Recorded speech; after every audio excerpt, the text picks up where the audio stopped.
favorite filthy fucking degenerates here. It is Filthy. July. Filthy fucking degenerates. I know. I'm just favorite filthy fucking degenerates. I like alliteration. It's my favorite. My favorite rhetorical device. So it is July 20. It is July 10th.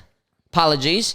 And we're here because the heat index is 114 fucking degrees. And I don't know how to really put that into words other than the fact that it's always really felt like 114 fucking degrees every summer. But I looked it up. The last time we had a heat wave was 2008 or 6 Get your or something shit together. Like How did you just look it up and not I looked it up earlier. I looked it up like a couple days ago. Okay. Earlier meaning a couple days ago. Oh. No, it feels like... It's horrible. It feels like we're on Satan's booty hole right now, and it's just like not a thing. It feels like who? It feels like we're in Satan's booty hole right now. Satan's booty hole. Booty hole. This is that heat that Stanley yelling at and Zero were digging them holes. 1000%. You know what I mean? Like, look at this. This is why that bitch was so. We are all in the red. Yeah. This is why that girl in that book was so upset at everybody, because she was in the fucking desert. Fact. And that's why she was all like, I want to go home, Grandpa. And the grandpa was already half dead and was like, well, that's too damn bad. It's already half dead. Yeah, awesome Joe Biden shit was already already halfway out and shit. You know, it's so funny watching Joe Biden do shit, because like, half the time I'm like, my G, like, like, why did they let you out the house? Like they got one job, and that is just to keep that shit. To keep on it the down low, to keep you and you were chilling. not. Yo, no, they be putting my boy on bikes. Did you see how he was riding that bike? Did you see how your boy ride that bike? Meanwhile, you got Beto out here skateboarding. I saw this shit. I saw the video of Biden falling off the bike, and at first when I read the headline, I was all like, my man's was like fucking going. My man's was going, and luego de repente like whoop, or like he hit a bump or whatever. No, it's even worse. I was like, how can it be worse than what I'm thinking about? No, this man stopped completely. This man stopped completely and like leaned to the side. You know how you have to lean and like to put one foot off the bike. He like got stuck on the bike, and then he just like tipped the fuck over. Have you seen it? It's so funny. And I looked at that and I was all like, why y'all be letting people's grandfathers on bikes? Like, I won't get on a bike right now. Like, let alone let my grandpa. Yeah, like imagine like fucking Abuelito Pilo on a bike. I'm like, bitch, get your ass off the bike. Nah, what's wrong with you? He might be able to do it. That's how you have. I'm sure he's able to do it. That's not what I'm sure that muscle memory is gonna come back.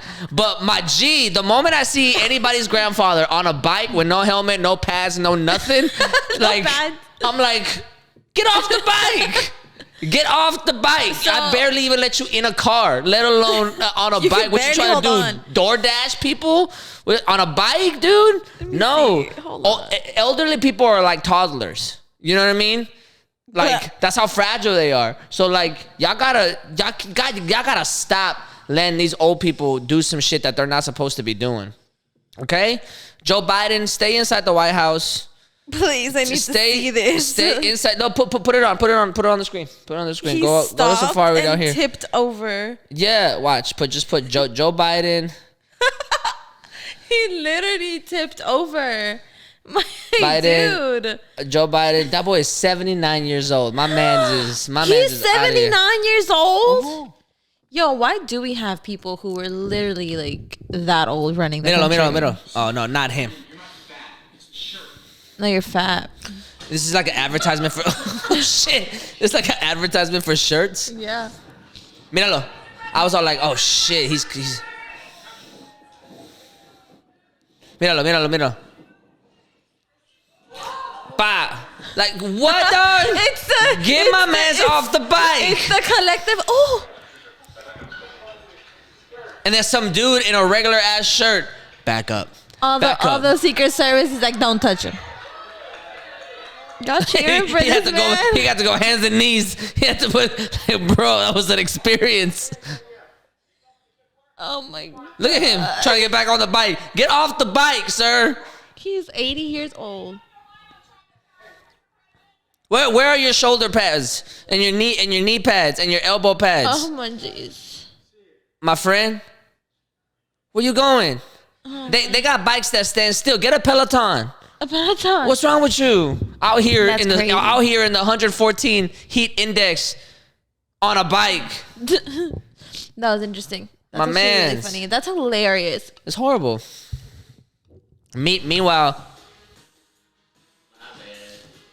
Meanwhile, his Get daughter your out here shit getting together, drunk Alex. as fuck. Meanwhile, his daughter over here getting drunk as fuck at Dean's. What? Here? You didn't watch the episode that we did where me and Juliet talked about partying with Joe Biden's daughter?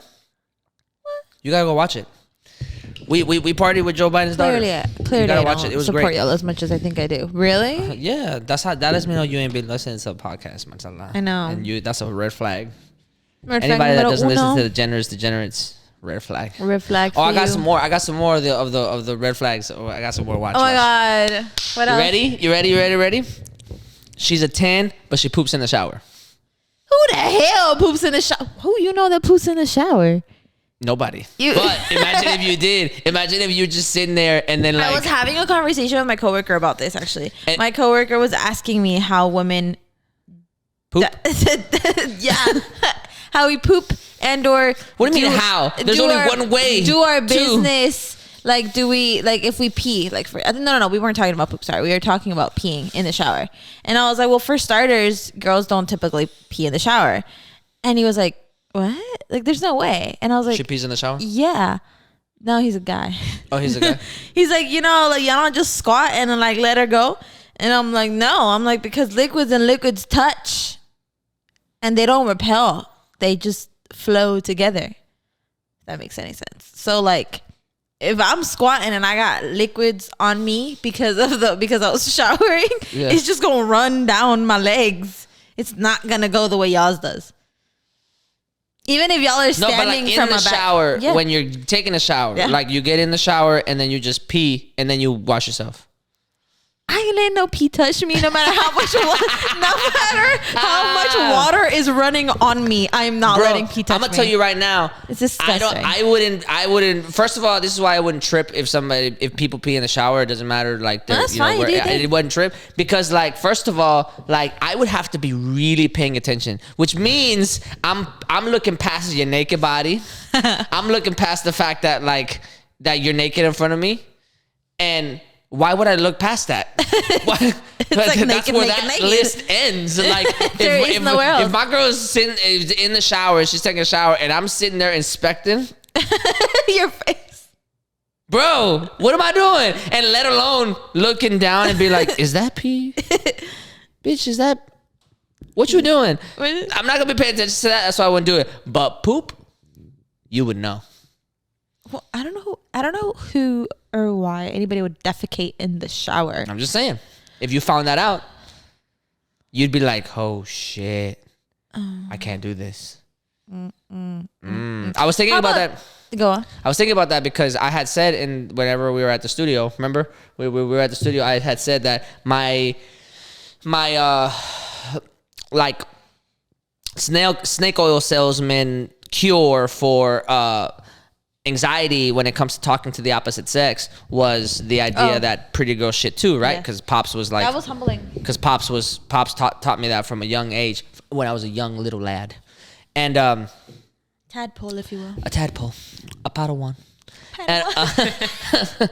and so like that always stuck with me, right? Pretty girl shit too, right? And like I said in that one clip, like I have never been afraid to talk to anybody, let alone a beautiful woman. Like I've never been afraid to go up, to have a conversation, to start something, whatever. Shit, I've even gone up to women and been like, hey, I'm really nervous about talking to you right now. Like just straight up, like just say that. And I'm not like fully 100% nervous because in my mind I'm like pretty girl shit too. So I feel like this is where like all of your like deeply rooted confidence comes from, is that particular statement.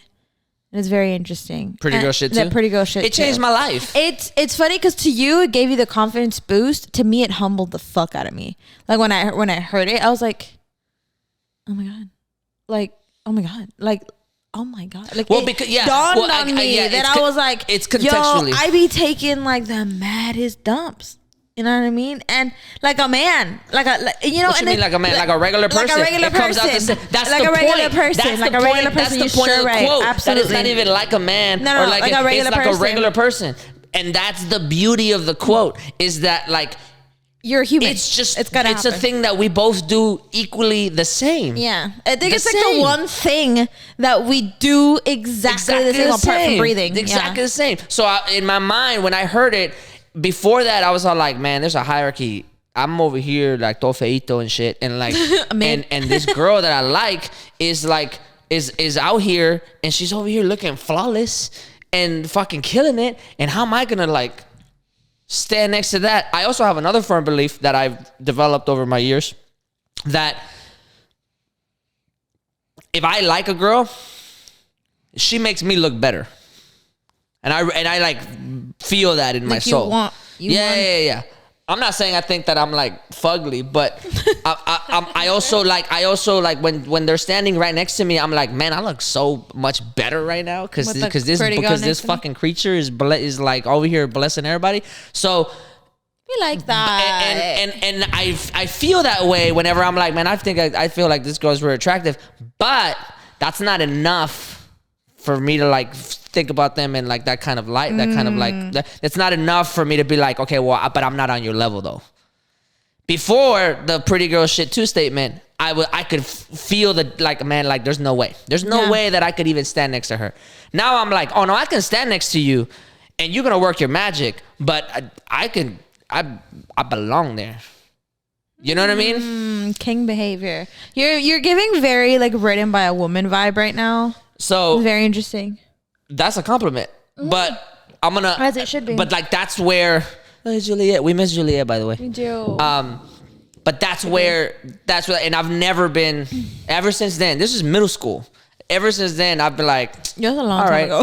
Yeah, that was a long time ago. So like, I look back and I'm like, yo, that. Never again have I been nervous about talking to anybody, not just women, like guys, girls, people with power, people that I needed something from, bosses, negotiations. Like whenever I had to negotiate like salaries or like this and that, I walk in and I'm like, no, what the fuck you doing? I sit at this table. What you want? Like, well, we love that. What are we doing? I definitely remember growing up and like knowing that about you, which was like terrifying because like.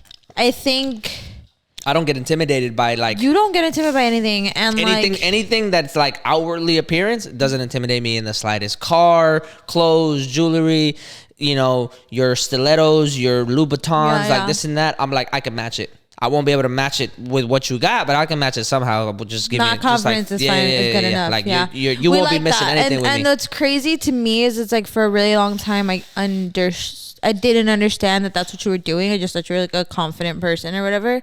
Yeah. And then it dawned on me within the last like year, like that's what it's about. Like just walking into a room and being like, yeah, I'm here. Like it's fine. Like nothing about you doesn't belong where you're at.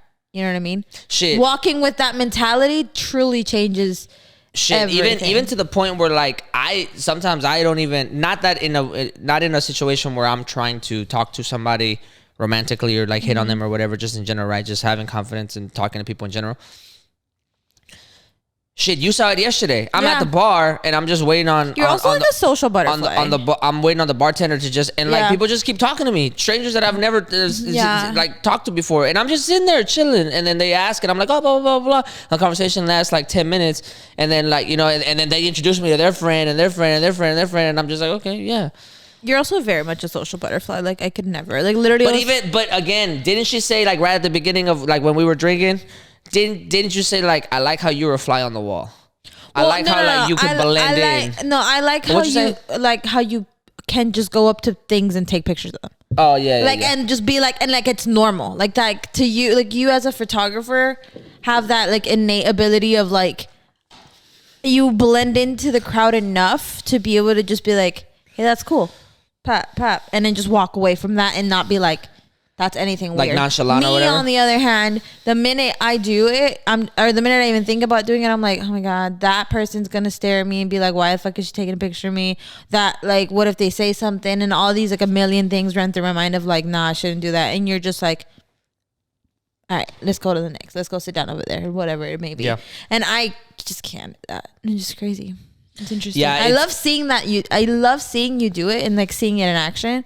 And like literally I was sitting down with Alex just being like, look at this motherfucker out here talking it up. I still consider myself an introvert. Like I still consider myself. I think you like to be like a homebody who likes this solitude and like the comfort of your home and where you choose to put your roots down or whatever the hell you're doing. Yeah. But you are able to be a social butterfly. I'm very capable. And I am an introvert as you are in that sense. Like I like being home. I like having that space where I thrive at the most, especially creatively. But I don't have the ability to be like a social butterfly, because even at work, every single person at work has been like, you know, you didn't really talk a lot when I first met you. And I'm like, I won't talk to you for like the first 3 weeks of our encounter. And then because you will see me be unhinged about something and be like, oh, you like that? And I'm like, yeah. And then all of a sudden, all of a sudden everything about me starts to be like, oh, she's so bubbly, she's so whatever. And it's like, yeah, but it takes like a month. It's so funny that you're talking about like me taking pictures, and all these pictures showing up are like candid shots of me just like of you taking photographs of like really candid moments of people enjoying themselves. Yeah, exactly. Yeah, so anyway, back to the quote. That's why in those situations, like I don't ever feel intimidated by people. I don't feel intimidated. Now I'm very aware of people and who they are and what they bring to the table or whatever, right? So like I can see a like very put together, like let's say guy, for example, like very put together, like, you know what I mean, blah, blah, and like I'm not matching that like same kind of energy in the moment. I'm like, all right, like I'm aware that like that's not the vibe right now? Or that I look very different than that. Yeah. I'm aware of that. But it doesn't make me intimidated to still be in the room.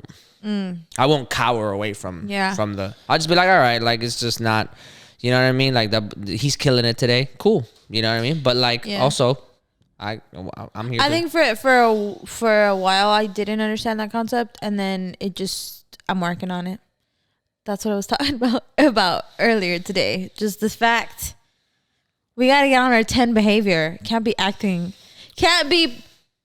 continue to just treat myself like a mid when I'm a 10. Mid? A mid, yeah, bro. Like, you know. You treat yourself like a mid? I treat myself like a mid all the time. I walk around like I'm a mid. I look like a mid a lot of the times, and it's just like, look, bitch. What the hell does that mean?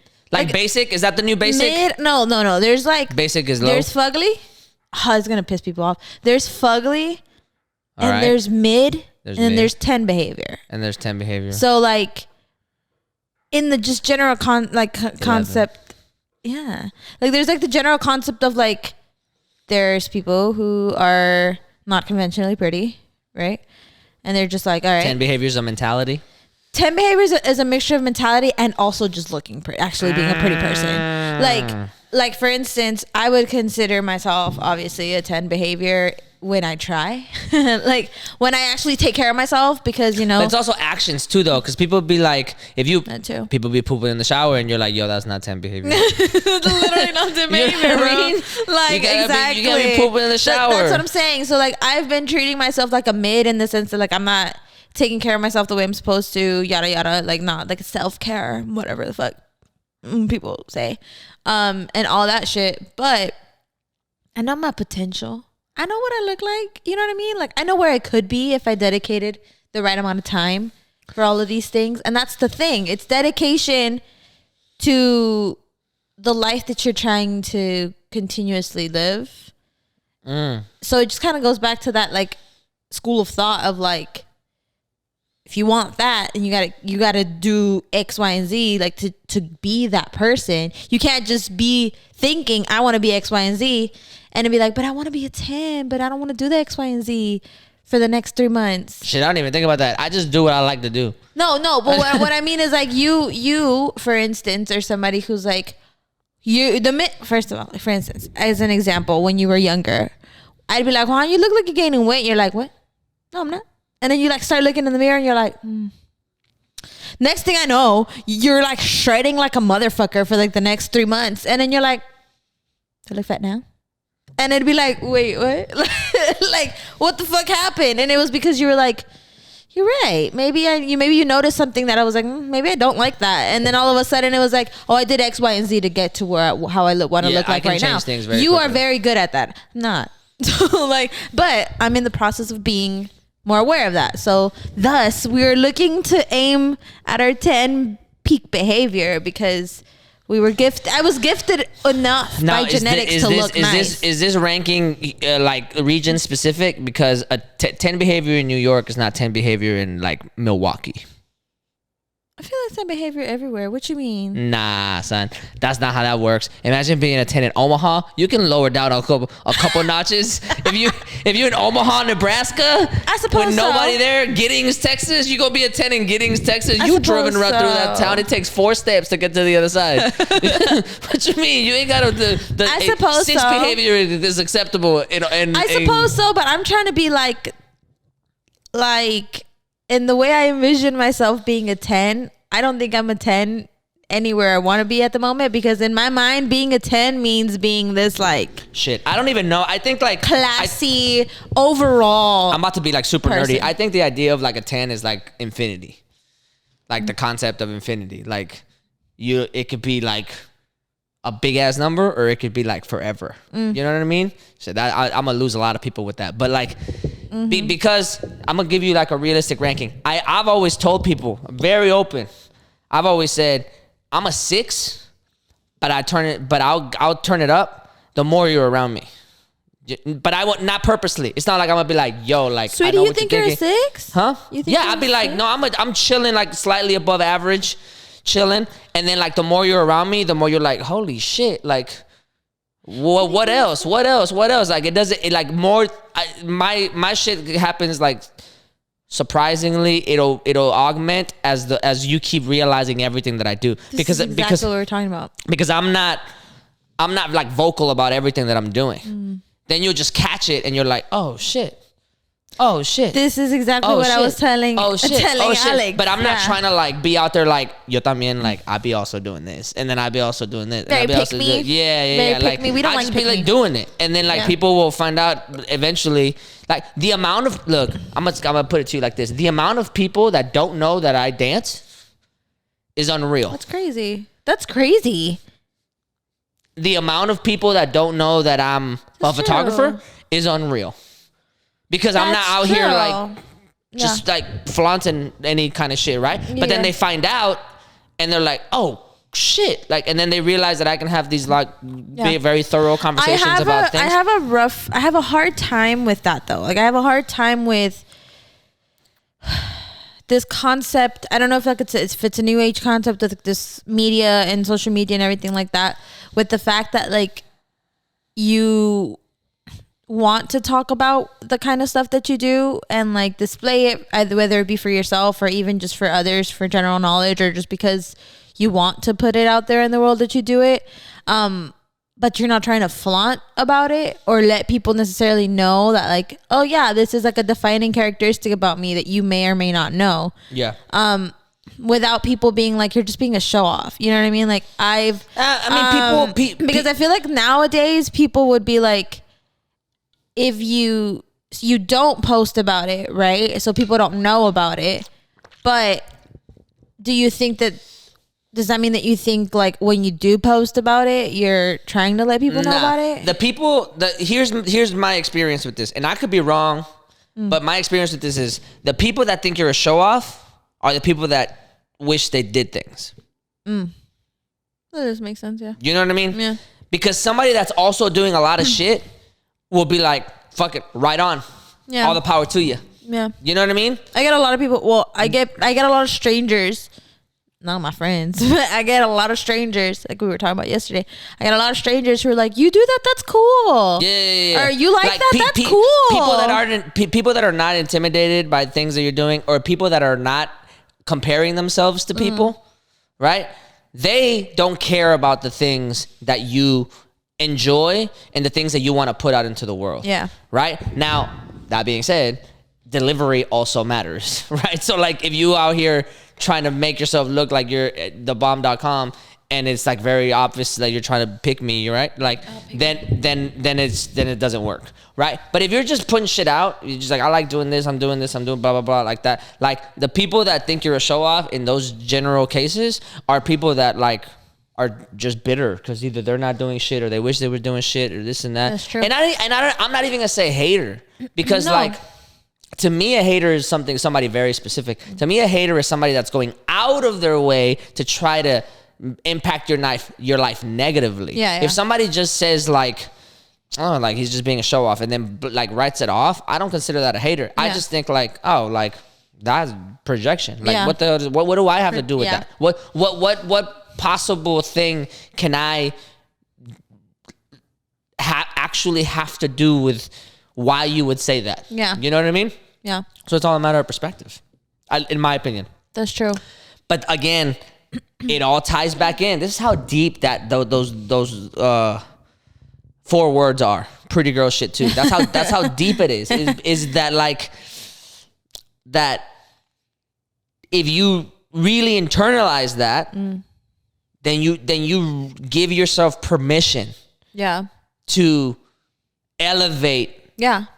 Depending on how you want to look at it, elevate yourself or bring everybody to the ground. Yeah. You know what I mean? Yeah. Like that's what that statement is. It's permission for yourself. And that's crazy because like I don't know about you, but to me it was very much like brings everybody down. It whatever way you want, everybody's on the same playing field. Yeah. Whether you go up or they come down doesn't matter. Yeah. Everybody's eye level. You know what I mean? Yeah. Equity. That's what that because this is coming because I didn't hear this quote until way older. Yeah. And thus I had experienced my life being like I've always been what people around me thought was conventionally pretty. They were like, "You're pretty, like you're a pretty girl." You're like, whatever, like, and I wasn't necessarily like the prettiest girl, but I wasn't the ugliest girl, and I wasn't like I was just conventionally pretty. They'd be like, "Oh yeah, you're gonna find yourself a really cute boyfriend, aren't you?" Like that was the expectation or whatever. So to me, it was always. I grew up with the idea of like I'm pretty, and then all of a sudden it was like, wait. We're all in the same playing field. Like nothing about me makes me any more special than the next girl next to me or the guy over there. And or to me, that's super empowering. Because at first I was running with this like just kind of like sabotaged idea that for some reason my prettiness was going to be the reason why I was successful at anything that I did or whatever it may be, or that my prettiness could affect my life in any more positive way than any other person around me who might not be conventionally pretty.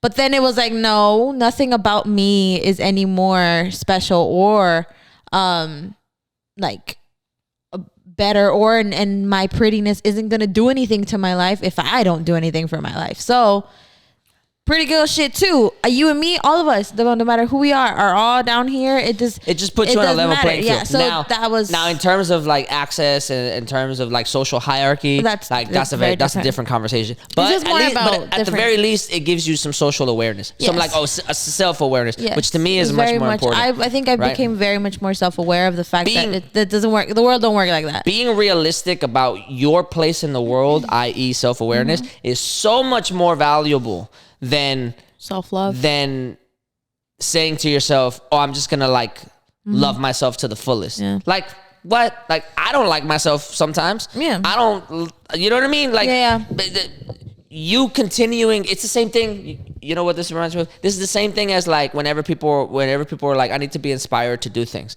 I'm like, actually, no, that's really not how that works. Yeah. You can just do things and then you can get inspired later. Yeah. You know what I mean? Yeah. Like, if you start doing things, even if you're unmotivated, even if you're like lagging or you're sluggish or if you're whatever about it, like, you know what I mean? Like people tend to have this mentality that like, oh, like it has to come to me. I have to have this like unfiltered, infinite amount like tipping over the coffee cup desire in order for me to like fucking go for it. No. And to me, it's like the exact opposite. Yeah. What do you like?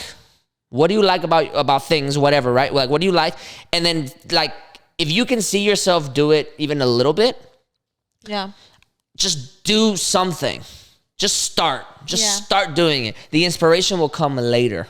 You know what I mean? Because that's the way that it works. That's how it is, yeah. Inspiration is not a commodity. It is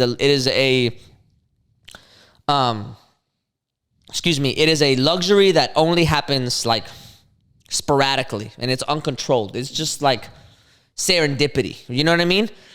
But you doing things can happen all the time.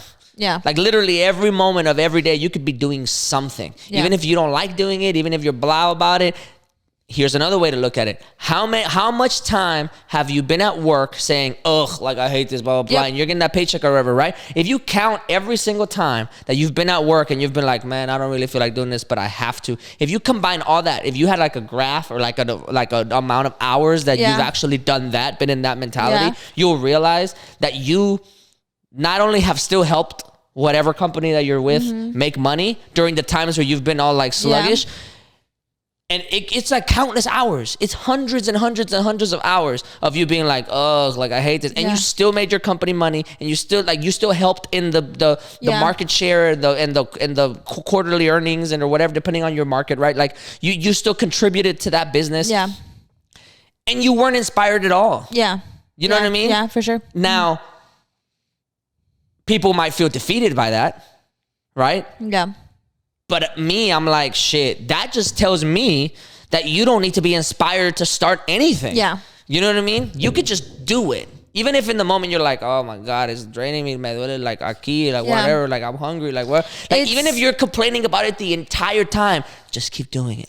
It's literally just the idea of stop psyching yourself out of it, because you and preemptively start thinking of, I'm not gonna like this, I'm not gonna like this, I'm not gonna like this, and then you're like telling yourself, I'm not gonna like it, so why do it? You already don't like your job. You already don't like it. You already don't like your job, and you still go because you're trying to get that paycheck. Yeah. But you already don't like your job, and if liking it was a requirement, your boss would have fired you a long time ago. Yeah. But your boss needs you, and your boss also understands that whether you like it or not, so long as you keep pushing that fucking button, metaphorically speaking, you're still useful. Yeah. So your inspiration is irrelevant. Absolutely. Your likingness is irrelevant. Your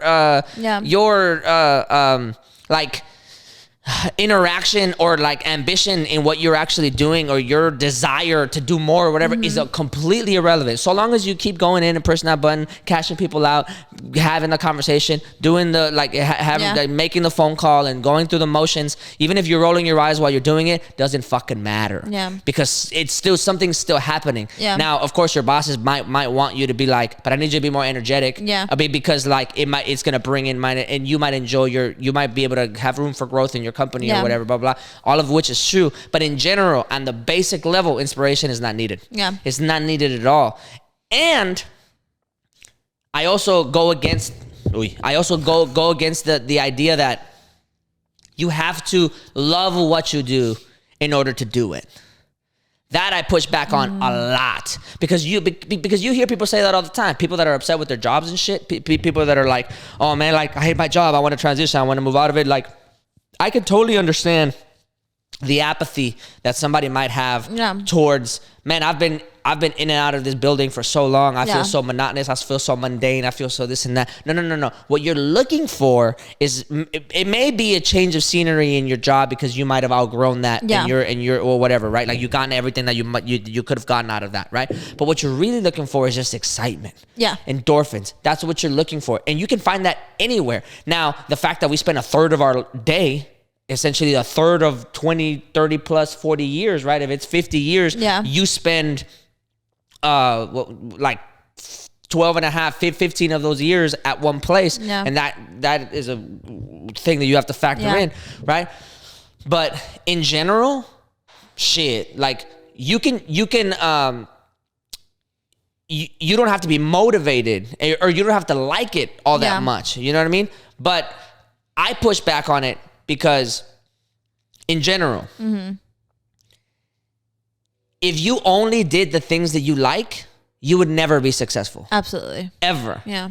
Ever. Yeah. Now, you should do things because it fulfills you. Yeah. Right? You should do things because it's fulfilling you. There's been plenty of times that all these like, you know, advice gurus online and on the internet, fucking Casey or the other guy. There's all these people, right? That like say that have these little reels online or whatever, right?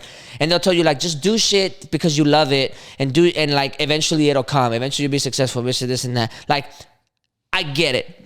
But all of that is like surface level. You should like things, right? But do not be fooled under the false pretense that just because you don't like it all the time, do not get fooled by the false pretense that you have to like it all the time. Absolutely. That is the most ridiculous thing that somebody could ever tell you. If you really like something, there is going to be something about that something that you are not going to like once either success comes in or even when you're doing it just for fun. Yeah. You know what I mean? It doesn't matter what it is. It doesn't matter what your profession is. It doesn't matter if it's a hobby. It doesn't matter if it's a profession. It doesn't matter if you're trying to level up. It doesn't matter if you just do it on the side. It doesn't matter if it's a curiosity. There is something about everything that you like that you are not going to like. Yeah. Right? The question is ratio. How much of it do I not like versus how much of it do I actually like? Yeah. Right? And if the ratio always tips to, I like it more so generally speaking, then that's something that you should probably keep in your life. Yeah. Being aware of the fact that you're going to have to muscle through some bullshit. You know what I mean? And this is the thing with though, like to me, when I see people talking about how much they don't like their jobs, how much whatever, it's like nobody fucking likes their job. Okay. Nobody. And then also, like you said, it's this, you're not going to like your job, even if you love what you're doing, even if you say that is the one thing that you want to do, even if you've said that for all your life that what you wanted to do was be a beekeeper and you're a beekeeper. You know what's going to suck? When a fucking bee stings you. Don't matter how many times you said to yourself that you wanted to be a fucking beekeeper because that's the one thing that's going to make you happy for the rest of your life. It still sucks every once in a while, right? Thus, to me, when I hear people complaining about their job or whatever, I'm like, why? One, I tell myself or tell them, like, why complain about your job when you're still there, too? And at least in the extent of which they might be complaining. Because everybody can complain about their job. It's not a big deal. I mean, yeah, I complain about my job all the time. But I'm not, like, saying to everyone and continuously saying it for years and years and years, being like, I'm so beat, I don't want to do this anymore, blah, blah, blah, blah. It's like that's more draining than your job itself. Like you consistently telling everybody, I don't want to be doing this anymore. This is not what I want to do for the rest of my life. It's like, okay, how about instead of complaining that this is not what you want to do for the rest of your life, you use this job that you don't like so much as a stepping stool to go do what you want to do for the rest of your life. There's nothing wrong with milking your job out of everything it can give you. Facts. Like Facts literally only. Nothing, because this company don't give a fuck about you. Don't. Like your company is never going to give a fuck about you. They don't, because the minute you leave, you're irreplaceable in every sense of the word. Yeah. Thus, to me personally, if I'm thinking about my job and the job that I particularly have, there's a lot of room for growth in my job. A lot of room for growth. I am literally at the bottom level and there's so many more ways to go up from there. So to me, the idea of like, okay, maybe if I just dedicate 1 year to getting to that next level of my job, that puts me in a different tax bracket, for instance. So like it moves me up into different situations that I'm like, oh, I could do this. Just on the hours, like the type of hours that I have. And I'm like, you know what? I can. If I'm already hating my job right now, how about I hate it earning, I don't know, a little more. Twice as much as I'm earning right now. That's fine. Like, I'm okay with that. Like, that's okay. Why? Because at the end of the day, twice as much that I'm earning right now means I could put, I don't know, something in a savings. Maybe put that back into filming. Put that back into wherever I want to put it. And at the end of the day, I still hated my job, right? Yeah. But I did and milked it for what it needed to so that I could eventually step myself into whatever I wanted to. And that's still with the knowledge and knowing, for instance, that this job that I am looking forward to have or whatever future I am looking to have isn't going to be tip-top perfect all the time. And thus, there is no actual solution for this feeling of inadequacy in your life right now. Yeah, there's no solution. Because people around me, I've heard a lot of them be like, well, maybe they're like, if I just leave this job, I'll be fine. It's like, that's a fucking lie. Lies. You will never, ever, ever in your life find something that's just so clean and cut and solution based like that ever. Lies. Doesn't matter what you think, right. what you think is happening. You can't do that. In fact, I've told people before, I'm like, you have to go under the assumption that you're gonna hate that you could potentially hate the decision that you make by leaving this company, by leaving this job title, by whatever you do, and you're gonna have to swallow that pill whole whenever you say, ooh, this didn't fix everything. Why? Because at the end of the day, it was never gonna fix everything. What's actually needing to be fixed is your mind, is your mentality. It's the way that you're looking at the way that you're doing things. Because at the end of the day, doesn't matter how much you leave or go to different companies that might be offering you solutions to your problem, because every single time I hear somebody say, oh, I just need this one job. This job's going to pay me 3 times more than what I was doing before. And it's going to be so much more fulfilling because maybe I'll have more money to do yada, yada, yada. Next thing I know is, and I kid you not, like clockwork, every single one of these people that I've met that have told me something to this extent have hated their job so much, left whatever they were doing, didn't even complete however long, they didn't even pull through because they were like, I thought it was going to fix everything and it didn't. Mm-hmm. It's like, that's how it fucking works. Yeah. It's never going to be like that. Yeah, I can't think of anything that I've ever done, and I've been pretty successful at a lot of things. I can't think of any one of those things that there was a big aspect of any one of those things that I disliked. Yeah. In other words, every single thing that I've been successful at, there was a substantial amount of the grunt work and parts of those things that brought me success that I have not liked a lot. Yeah. Right? It's just part of it. You know what I mean? Yeah.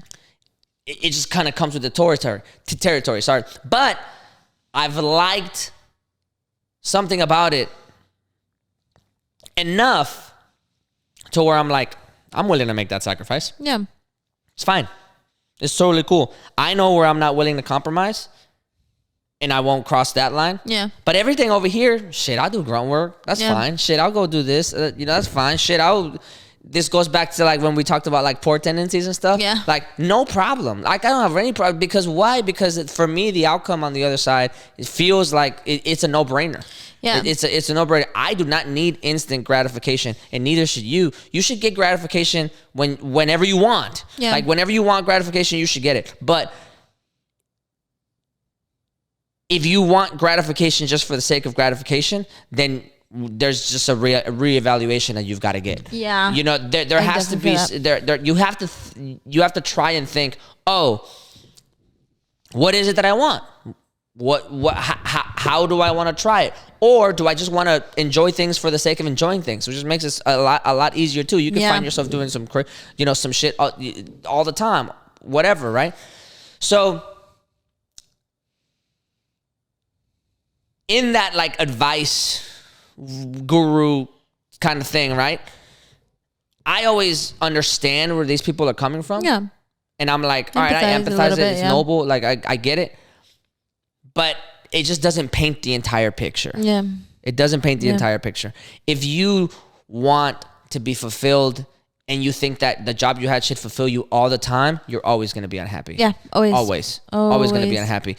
If you go and find something that you really enjoy, good for you. But there's going to be things about it that you dislike. I don't like either. That's why this is gonna be the name of the episode. That's why Pretty Girl Shit 2 is the best advice. Yeah. Because it at least in my opinion, because like we established, it could either elevate you or just bring everything into the same plane. Yeah. And it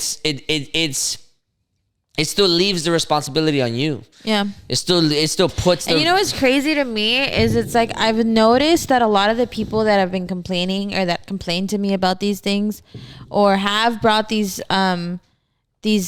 ideas up, it's all 1000% coming from a place of privilege, because at the end of the day, it has dawned on me, and I feel in part I was part of that group of people that was thinking like this for a really long time, because it was coming from a place of privilege of thinking it being, oh, it has to be what's going to make me happy.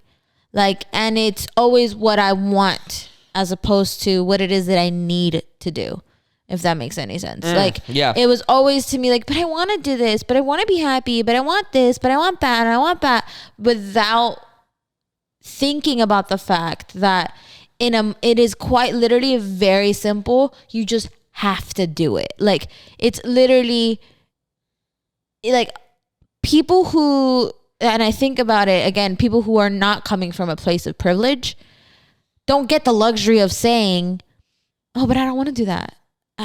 They're like, nah, G, I need money. I need to pay these bills. Like, I got to go work in the sun. My bad. Like, and there's no solution to this. Like, this is literally no way out. Like, oh, I want to be a painter. Shit, yeah. So does homie next to me. And what we gonna do? Nothing. We gonna go paint these walls is what we gonna do. So, like, to me, it didn't dawn on me for a really long time, because I do feel like it was very different compared to you, was raised with a sense of privilege with our parents. Like, they were like, you have the, like, you are American. You are, again, conventionally pretty girl. You are these things. You fit these criteria to where you don't have to worry about a lot of things. In fact, you are expected not to worry about a lot of things. And that's fine. You know what I mean? Like, again, in a lot of different aspects, but it was coming from a place of privilege. So once I took that away, and I was like, wait, no. Like, I gotta work for what I'm trying to do, and understand that it is a privilege of mine to say I want to work in something that I enjoy. But I can't just expect it to be easy. I can't expect it to just be a flowing, I like the idea that I really thought was going to happen. Like, I genuinely at one point or another was like, I want to leave this job. I want to go get that job. That job's going to cure like everything. It's going to fix everything that's been happening wrong. When I did move to that job, I was like, this is not fixing it. Like, it's not fixing it. I was so much so, and it actually was the job that I have right now. I was like, I don't want this anymore. I wanted to leave my job after 3 months of working there, because in my mind, that solution, it didn't make sense to me why that solution wasn't there. And then the pandemic hit and everything happened in my life that just kind of threw me for a loop. And I was like, wait, that's not how this works. This is never how it was supposed to work. So my mentality of like, this is going to be the solution, that's all I need, thrown out the window, forgotten about, that doesn't exist anymore. And whenever I tell my friends or people that I know that are telling me these feelings that they have about their jobs, I'm like, hey, you got to look at it from outside of that privilege that you're looking at it from. Like, you have to pretend like you won't get what you want, like you've gotten what you wanted all your life. Like, because a lot of the people that tell me this are people who have just gotten what they wanted more often than not. I've met a lot of people that are very successful that have always been very privileged. Like, have had, but the defining factor is that work ethic, and work ethic is born out of desire and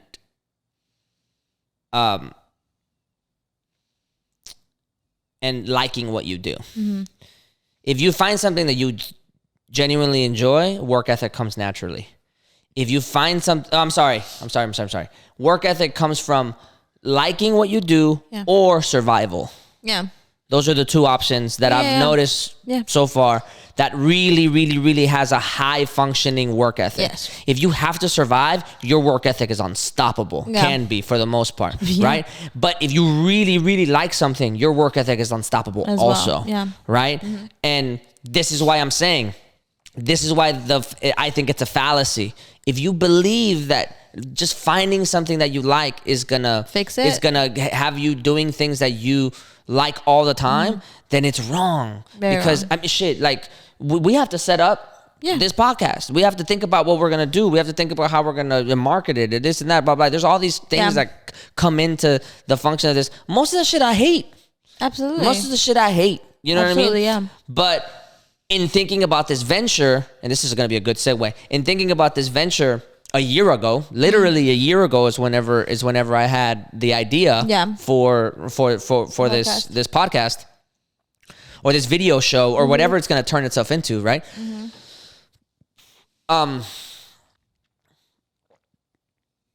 You take it in and you say, I think I'm going to like that more than whatever grunt work is going to happen. Yeah. Right? And this is why it's a good segue. Because it's been almost an official year since I told the first person that I was like, I think I'm going to try to do that. Yeah. You know what I mean? And a year ago when I said it and I gave the pitch, right? Like, this is, we always have these great conversations at bars when we're places or whatever. We always like talking. We always make friends. We always have some such engaging conversations. Let's try to harness that and put this into a forum or a platform that we can like really capitalize on or try to make something off of it, right? Since then it has evolved, right? Like the plans that we have currently for what this is going to be has shifted and turned and morphed itself into something a little bit more fluid, and it's turned itself to like we've gotten more ideas over like the things that we can do and the kind of engagement and how we can fuse a lot of different elements of what we like in our city and this and that we're trying to like really work on and trying to put together.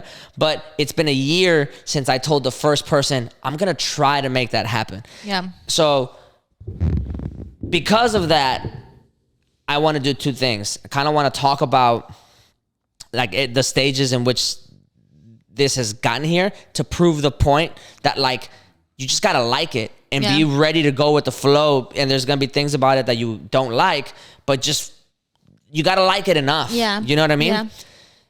It was an inkling a year ago. I'm like, man, I think we could do it. I think it'll be fine. I've always debated as a filmmaker and as a photographer. I've always been like, man, should we do the YouTube thing? Should I do the YouTube? So like, should I do it? It's a lot of work and blah blah.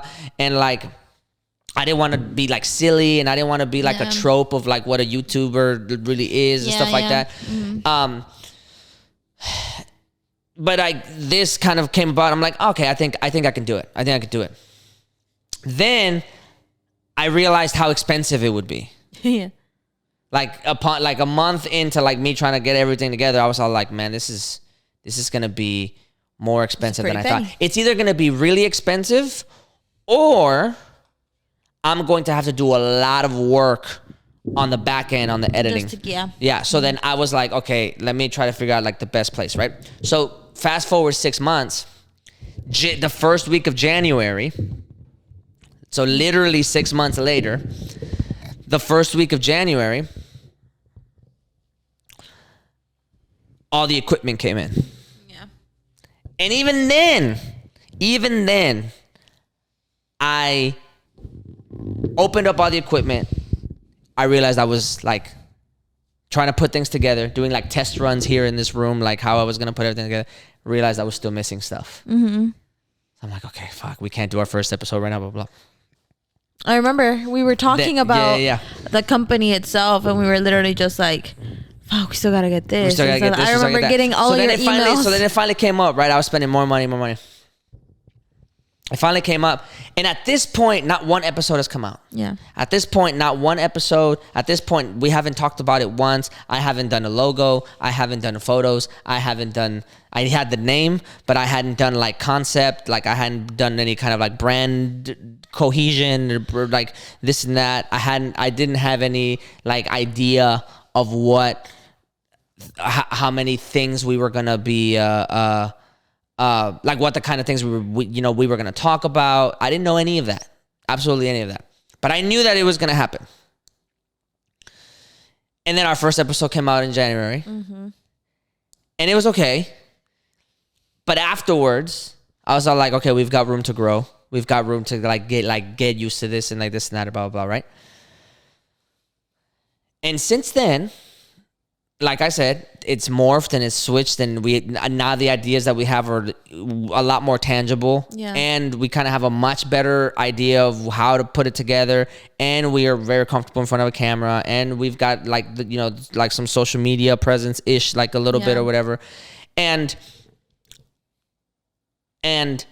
we've done officially 21 episodes. So we've done an episode a week. We've done 6 months worth of work. And on one end, it's a congratulations to all of us, right? And everybody that's been involved, right? But also kind of, directly to camera one, it is a big thank you to anyone that's even viewed it, liked it, engaged with it, commented, bad, good, negative, positive, indifferent. Thank you, because we've been learning on the go, on the move, and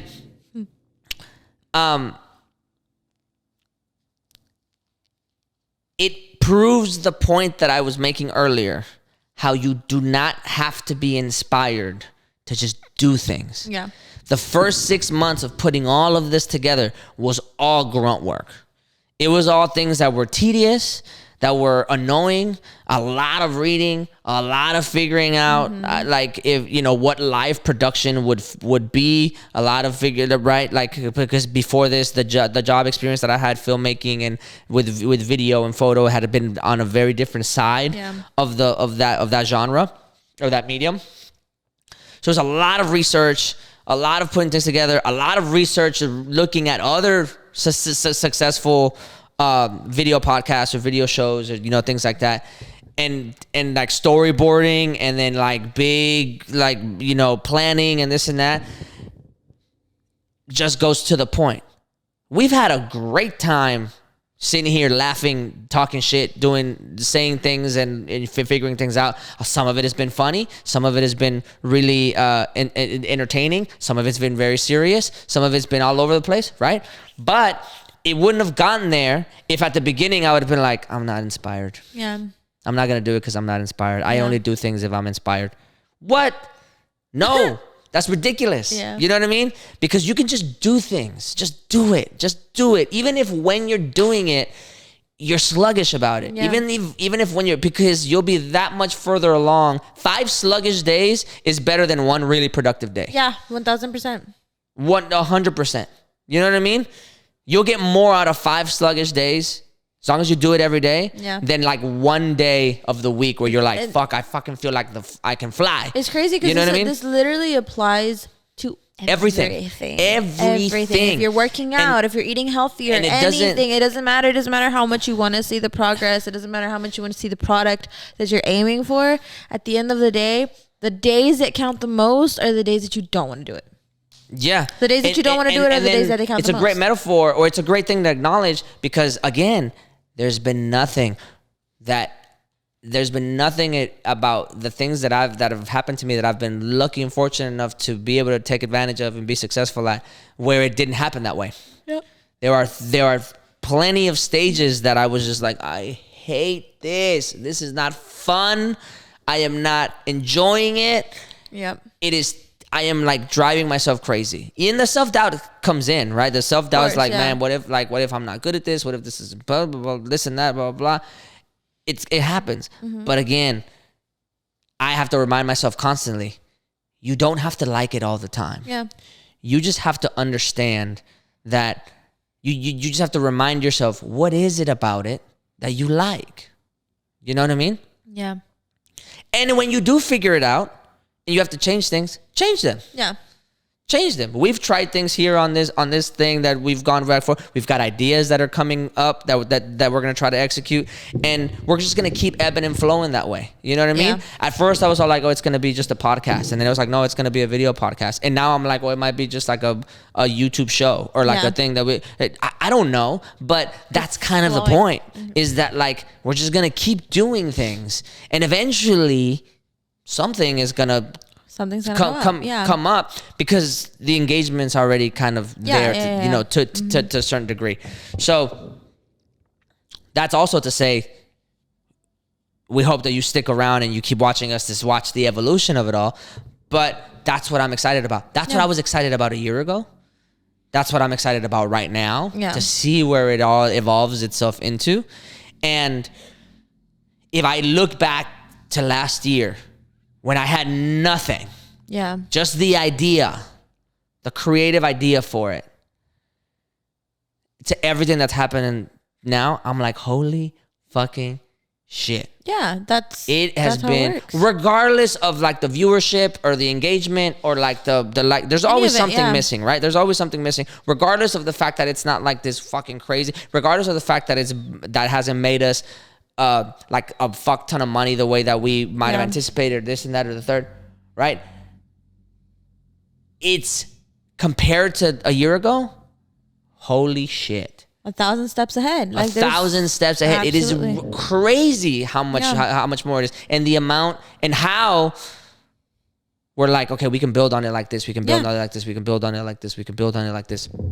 It's been wild and It's really, crazy. really. It's crazy to think that kind of mentality is necessary. It's essential for growth. It really does remind me. It reminds me of those three documentaries, or I guess that we saw. You and I both saw two during 4th of July, and then I saw one when you were gone. And all of them have that same, like, general idea of like, you have to put in the grunt work to get to where you need to be at, and then nowhere in that line of work or in that line that you are envisioning for yourself is it actually gonna go the way that you keep thinking it will go. Yeah. So it's gonna you have to embrace the grunt work. Yeah. Embrace the grunt work. It is much. Like it gives you so much. It's crazy to me to think all of those that. documentaries, by the way, are the George Carlin documentary on Facebook, which is a 2-part documentary. Fucking genius. George Carlin is like next level. I get really inspired by comedians a lot. And then the Anthony Bourdain. It was Roadrunner, Anthony Bourdain. Roadrunner, which is tragic, man. That's such a cautionary tale. That one was sad. It's very, very, very tragic. Very so many things that we sad. can pull from any of those things. And then what was the other one that you said you watched? You watched the Banksy one. Yeah, in New York. The Banksy in New York. Banksy's a goat. His stuff is gonna be here soon. That Banksy in New York, better out than in the documentary of him running around New York for a whole month putting up artwork. That one, I do feel like that one in particular, going into artwork and just people, that one in particular really stuck out to me in the way that people view artists, especially artists that create things, like create things. Yeah. Out of nothing, although you would say, like, obviously a comedian is a creator, but like, they base it off of things and it's like a verbal thing. And then there's also a Roadrunner and Anthony Bourdain creating his life and his legacy and whatever he was doing. And the messages he was trying to send out with the things, with his shows that weren't just about cooking. They were also about like travel and human experience, like the American experience and like, whatever. But Banksy's one was baffling to me because Banksy doesn't, first of all, we don't know who Banksy is. Yeah, we don't know. Second of all, Banksy's not making no money off of himself. That we know of, if I'm not mistaken. Is he now? He's made a lot of money. I mean, this like Banksy art pieces have gone to I do believe for like millions and millions of dollars. I do believe, based off of this documentary, which was like 2018, 19, way before that. It was like older. That's why I was all like, damn, because I didn't know he's been around since the 90s. It was, so I didn't know it was that old. Hold on. The documentary specifically was 2014. Okay, cool. So I'm pardon my like lack of knowledge on Banksy now, but I know just based off of that 2014 documentary, he wasn't making any money off of the art pieces. In fact, people were taking the art pieces and then selling them off individually. And because they don't know who he is, and he can't just be like, "Hey, I'm Banksy. You gotta give me my money." Because he's an elusive artist, Banksy. You know what I mean? So like, I don't know if now. Well, originally his work was supposed to be social commentary. Yeah, was supposed to be like societal commentary. That's what his work was supposed to be. And then it just became. And so then people literally started carving the bricks out of the buildings. And that's what I'm saying. So that they can take them and be like, "Yo, this is the historical, like, fine art." And that's the thing that was baffling to me as somebody who is very much interested in art, learning about art, wanting to know more about it, and is somebody who currently is actually trying to pursue more of we should get my friend Maddie on the podcast. She would kill it. She's in the master's program for art curation for museums. That's what I'm trying to. That's what I'm trying to do at school. That's where that's what she's at, and she's interning at the MFA right now. That is exactly what my like train of thought for like life right now is supposed to be at. So to me, like that's what I'm trying to put in the grunt work for in my life right now by reading, doing more research, doing other things that have nothing to do with what I'm doing right now at the moment, but it's something that I envision myself being in the future, right? Yeah. Apart from that, it was baffling to me to see how people were literally carving out his shit, selling it and all this stuff. And I was like, yo, like art itself and the artist, it's like the artists themselves can be trying to paint so many different pictures for audiences, and you have no control over the way people will react to it. You have no. I have a lot of opinions about artists and its patrons, like the patrons that benefit off of art and like that whole world of it all. It's crazy. It would be an amazing conversation if we bring Maddie in here, because her and I go off about it. There's a video I made about it's on my personal YouTube channel, where I say that New York has always been New York was Instagram before Instagram existed. Yeah. And it's like a 15-20 minute video where like I explain like why New York was so important, and that stems from a conversation that her and I had, because we just like challenge each other when it comes to like these broad art things or whatever, right? But going back to Banksy, he's made money since, and because he's such a subversive artist and his plan is always social commentary, to the conversation about being able to ebb and flow, being able to adjust and mold and evolve yourself to the things that come your way. One of the most latest and most G'd up things ever is he put out, I think he has like a manager or a publicist or something that like handles a lot of some stuff. Was it the shredding?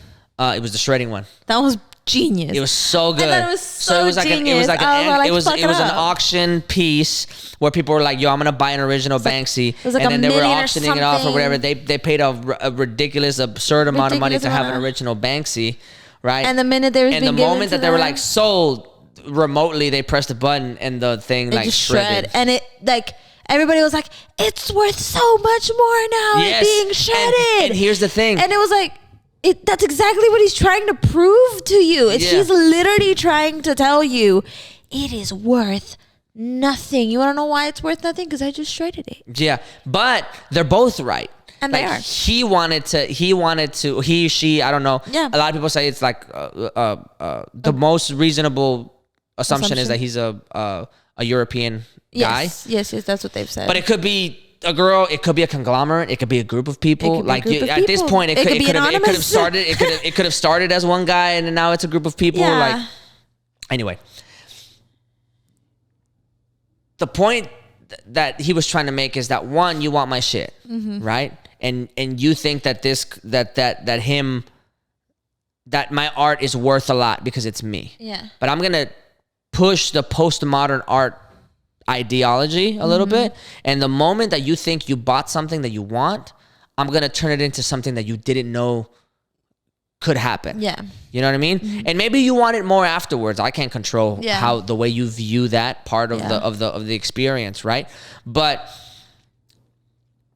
it's performative also, in the sense that like, this is exactly what you want, and you're willing to give up so much money now, right? And now it's gonna more than likely it's gonna be worth more, because now you have the shredded Banksy, right? And the whole experience was the art, right? But in the statement that he's also making is, I'm not gonna give you what you want. Yeah, absolutely. I'm gonna give you what I want to give you as an artist. So as an artist, I look at that and I'm like, man, what a way to say genius. Fuck you. Absolutely. But also thank you. Yeah. At the same time. Yeah.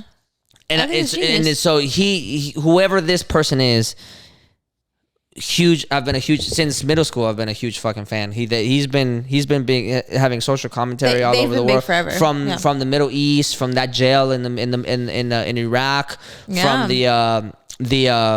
the soldier with the smiley face, the girl, the banana, the rat, the girl with the balloon. Like it's been his work is timeless, man. It's so hip hop, for lack of a better term. My favorite one happens to be one of the ones that he did, or that they did at New York, and it was the bringing like tranquility throughout the city, and it was like a moving bus, like a moving truck full of like this like tropical island or whatever, like tropical forest, and it was supposed to mean like bringing you tranquility in the city, right? Mm-hmm. And it was like, one of the commentators was like, it's interesting that this is what he's saying. This is what he's saying in the as a name of this art piece, art installation that was moving around about New York, but it was literally bringing the complete opposite around the city, because people were flocking to it, running around with it. It was literally like insane, and they were like, it's just like this juxtaposition of like ideologies and mentalities, and he's literally they are literally saying like, you know, like there is no such thing, you know what I mean? There's no such thing as tranquility in the city, but also, or if there was, we ruin it. Yeah, exactly. But if there is, or if you know, if I'm giving you the in, you will ruin it. You will make it something that it's not supposed to be. You don't keep the initial purpose of it. Why? Because you're so caught up in it's a Banksy. Goes back to that materialistic of like, we ruin we as people, as Americans, as capitalists, whatever way you want to slice it, we ruin the purity of things. Exactly. And a lot of his work is based on that. And that mentality, to me, that particular art installation and work for me was like, yeah, like the rest of them were also doing the same thing. They really were. Like that's exactly what he was trying to do. And him himself being a street tag artist is something. And I love that when people were upset that there was tag artists like tagging over his stuff. And I was like, and me personally, I'm like, look, he's a tag artist. Like this is part of the subculture. Like you are a tag artist. You're not supposed to be known. You know, you're not supposed to be. I don't know who Toe Flop is. You know what I mean? I'm sure people. I'm sure people in the industry know who Toe Flop is. You know what I mean? Like Muse knew who lots of people were. You know what I mean? And I knew who Muse was. But like I see Muse's tag, and I'm like, I know that's Muse, but my friend don't know who Muse is. You know what I mean? Like it's all of it. Well. And they're all supposed to be that whole genre in and of itself of art. We could go on for days about, but that the Banksy experience to begin with is, again, he's probably in a lot of ways, just to tie it back to us, right? In a lot of ways, he is one of the like quintessential generous degenerates. Absolutely. You know what I mean? Which is where he's like providing absurdity, commentary on the absurdity of the human condition, while also being self-proclaimed like, I'm a piece of shit. I'm writing on government buildings, and I'm trying to say bad shit about the government of this society that we've built. Like I am the fucking degenerate. Exactly. You know what I mean? So shout out to Banksy. He wasn't necessarily an inspiration for this, but we don't have any Banksy things here. I have a book upstairs, but like I don't have any like we don't have any like Banksy memorabilia. But now that you bring him up, it's very clear that he is of our ilk. To me, like the idea of like the degenerate has just always been Muse to me. So like so to me, Banksy, again, his commentary on like, you know, him doing things or whatever, I think it's an expectation for him or for them to be understanding that as a tag artists are gonna go and cover up your shit anyways. You know what I mean? They're gonna go tag it up. There is a culture. I mean, it is a whole culture, and like there is territory, and especially in the graffiti world or whatever, and the street art and graffiti have like very distinct. Because like the Be Someone in Houston was tagged over millions of times at this point. Like right now, I'm not the biggest fan of Be Someone the person, but Be Someone. There's Remove and Remove Hate. They had it there for a while, but you see Remove everywhere now. Like there's a bunch of stuff. My personal favorite I don't know who this person is. Muse might have known who they were. Oh my god. I can't think of their name. I'll think about it eventually. But I see toe flop everywhere. But there's another one that I would see quite literally everywhere. Rowdy. I like Rowdy's. I don't know who Rowdy is again, but I like seeing Rowdy everywhere. I've come to the point where I'm like, I know where the Rowdies are at around the city, and I'm like, hey, I think Rowdy, if at one point or another, is in the middle of Texas. Like, coming down from like Austin, I think it is, and you just see it on the side. I have to do like I have to film talking about street art in its entirety as art critique, like, or as an art analysis. I find street art, and I think definitely not for this platform, but Houston being again a city full of subcultures. Yeah. Because that's what Houston is known for. Like, they're not known for being the city. Like, for instance, LA is known for being the city where all the socialites, like movie people or whatever, go to. Music industry is at. New York is where the art scene is at, and all the like old money rich people are at. Fashion. Fashion. And Houston is just known for being a subculture city, which is stuff like graffiti, art, like rap, and like chopped and screwed, all of that stuff, like hip hop, the dance culture, like the underground stuff is just what Houston is known for.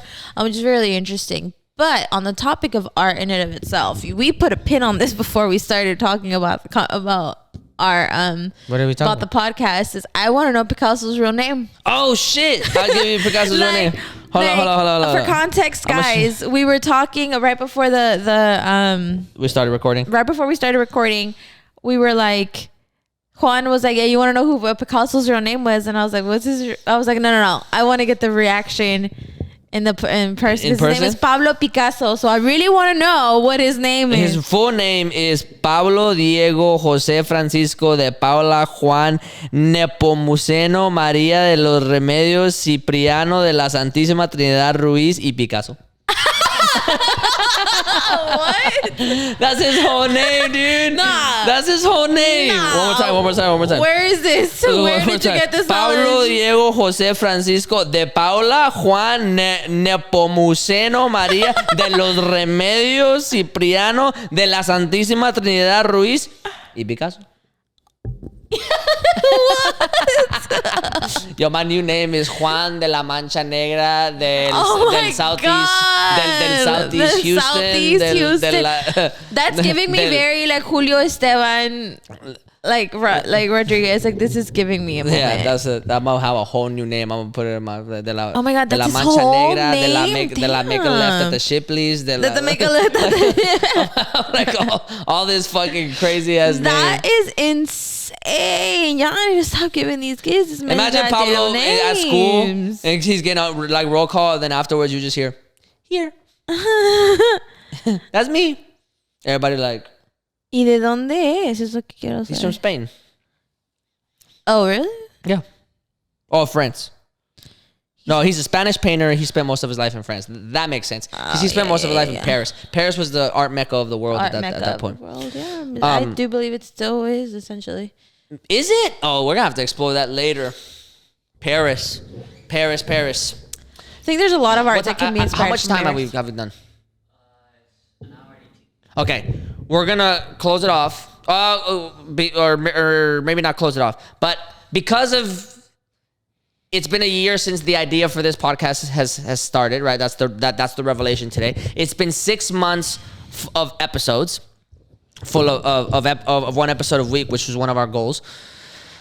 Because of that, I wanted to, despite the craziness and the heat and all that bullshit and all the craziness that's going on in the world, right? Like, there's always craziness happening in the world. This year has been insanely turbulent, to say the least. In our personal lives and in general, societally, in the country, we're a little bit on edge, right? So I'm gonna go ahead and I'm gonna try to do this in a minute, if I can, maybe a minute and a half. I am going to shout out people that are either directly related to me or this podcast or us or in general, and I'm gonna, just for the sake of spreading some positivity out there in the world and giving props to our friends that have inspired us to some degree. I'm gonna go ahead and name these off, and hope y'all fucking keep killing it. And we'll probably try to do this maybe like once or twice, once a month or once every 2 months or whatever. Just shout people out, because there's people out there that you don't know about that are doing some badass shit, and go follow them and watch what they're doing, because they're the people that really make the culture in this city. They're always people that are doing the grind and doing the grunt work and really love what they do. So either friends of the pod or friends of mine, friends of ours. Tiffany made a cocktail called the Birds and the Bees, and was published on a book about Texas cocktails. Congratulations. My boy Colby has some prints out and is working on a book. Your fucking prints about First Award and Third Ward are fucking amazing, so keep that shit up. Cruz had a run at the Alley Theater this year that he fucking killed, and he's been doing more theater jobs. Guys, if you don't understand how hard it is to be an artist and make a living as an artist, anybody that's doing it, you deserve full props. So Cruz, that's for you. Brenda, which is Juliet's roommate, graduated college. She's also a theater major. Congratulations, you're the fucking best. My friend Claire, congratulations on that job switch. Talked to her a couple weeks ago. She's fucking amazing. And speaking of job switch, Nina, was supposed to be here on the podcast today, but something happened. She had a job switch. That, to your point about like switching jobs and all that stuff, Nina switched jobs, super fucking happy, moving back and forth, in and out. Like, congratulations. The Vanguard Collective, which is one of the groups, a jazz group that I work with all the time, I have recorded a full-length album, which sounds amazing. I was there for the recording process. Y'all guys keep fucking killing it. Astro Inn, a long time supporters, musicians here from Houston, making some cool, sexy, handsome rock. Released another album, or their debut album with this name, and they're fucking killing it. Please go follow everybody over there. My boy Jeffro bought a house, and he's a professional b-boy. That's what he does. So congratulations to that. In these times with COVID and the housing market the way that it is, that's fucking impressive, dude. My boy Dang and Joel started a brand new dance company called No Breaks on the west side, and they're doing it all on their own. They just got a space, and I think I might be doing some work for them, but they're steady students of the culture, wanting to just keep impacting kids' lives. Y'all are fucking amazing. Lindsay and Cameron, congratulations on your marriage. Lindsay was here, a friend of the podcast. Whenever we had the Roe v. Wade notice leak, she was here talking. Congratulations on your marriage. The marriage looked amazing. You guys looked amazing, and they're on their way to Africa right now for a year-long stay for Cameron's job. She showed me pictures. That place is pretty much fucking Wakanda. Congratulations. Oh my God. I can't wait for you guys to get back. My boy Ronka is gonna finally almost done with his apprenticeship as a tattoo artist, so he's gonna be inking people up like crazy. Congratulations on that, my dude. And Bree is out there living the life in Europe on the cruise on a 6-month contract. Love you to death.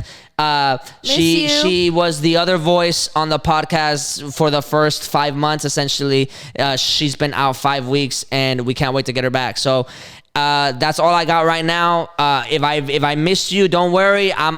Everybody on social media that I follow, I will look at everybody. If you're an artist, if you support us to any degree, or if you're an artist, believe me, I'm paying attention, and we will shout everybody out as much as possible, because y'all deserve it. Even if nobody else will shout y'all out, the fucking Degenerates will. So facts. Happy 6 months.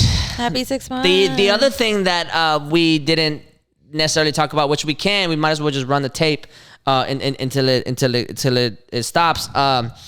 Is Thor. We went to go see Thor yesterday. Fucking sick, y'all. First of all, I can't reiterate enough how much I love the fact that they decided to make Thor the comedic relief for the Marvel Cinematic Universe. Because it's like, yeah, you expect Guardians of the Galaxy, like people like Chris Pratt and all of them, and like, yeah, like they are comedic entities in the industry, like as in their own, like of course, like you just know. But Thor, you know, Chris Hemsworth like wasn't. Well, he's a sex symbol. Yeah. So like he's not making known. a sex symbol a comedic relief character is fucking hilarious. Kind of subversive in a way. It's very like anti-grain. Yeah. Because the traditional route for somebody like a Thor, which I think this is why why Thor Love and Thunder is getting criticism, is that traditionally speaking, what you want a leading man to be, especially whenever you're that attractive, is you want to be the guy that saves the world. You want him to be the guy that gets to the girl. You want him to be the guy that isn't as emotional, isn't as like frantic or sporadic. You want him to be cool. You want him to be suave. You want him to be all of these things. You want him to look good. And a lot of what they did, starting with Endgame, really, like starting with him, like, you know, going through his beer belly phase and like everything, like they've been turning him into a comedic relief character, and people are really pushing back on it. And I think the primary reason is for the things that I just said, because that's what they want a leading man to be, and they're not giving it to them. They're making him look amazing because like his just body transformation, like this man was jacked. Yeah. This man was out here, right?